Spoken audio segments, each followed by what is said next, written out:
Team Swam, maayong buntag kaninyong tanan. So karong adlaw, kung nakita ninyo daghan kayo ang mga tao. Daghan kayo ang mga katribo nato karon dinhi sa nasa Bika. Tungod kay adunay pagahimuon karon nga activities karong adlaw, dakong activities nga pagahimuon karong adlaw. Mao kini ang election sa IPMR sa barangay. Ayan. Kung nakita nato, medyo daghan-daghan na kayo ang mga katribo nato karong adlaw. Ayan. And then kay usa sa pagabuhaton karong adlaw nga itong giingon ako sa inyo nga election sa IPMR sa barangay. So, ang mudaganay karon, ang piliunon karon dinhi sa Sitio Marahan, diri sa nasabi ka, mao kini si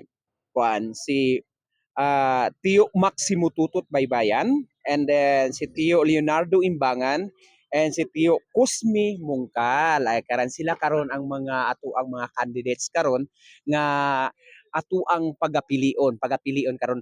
And then gusto na lang nako ipahibalo kaninyong tanan nga ang mupili ra gyud ani kada sitio tulo lang yun nya nalangkob na niini ang sitio leader og ang kining youth og kining bai sa kada sitio. So sa kada sitio tulo lang gyud ang mukuan ani, mo boto ani. Tulo lang gyud kada sitio. Ayan, so mo ni basihan sa pagdaog sa ato ang barangay IPMR. Ayan, so kaduha pod ang kanang tigunit nato og kining kuan o sigsing niya tigunit nato og kining video usap pod na siya nga moboto karon nga kuan na ni baan sa ni usa na ka kuan ni Sweet Advincula. Ayan, Sweet Advincula. So karon mga ka-Team Swam, ang basihan sa pagpili sa ato ang IPMR sa barangay, nag-base ni sila sa kining mais ang ilahang ibis karon.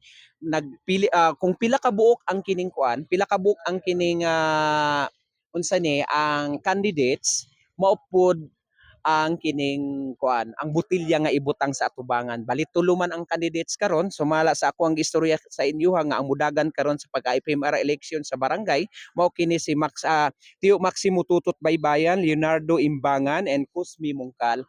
And then kanang mais ang mo buto lang ana katong tulo lang gyud nga per sitio. Lakip na ang sitio leader og bai katigwangan nato og ato ang mga youth. Apil mo nay nabilong sa pagbuto dinhi karon sa ato ang election sa IPMR sa barangay. So mo nay unsa ni burag basihan mo na ang pamaagi sa pagbuto sa atong appointed IPMR sa barangay Marilog proper. So nakita nato medyo daghan ubay-ubay na, dali Brad.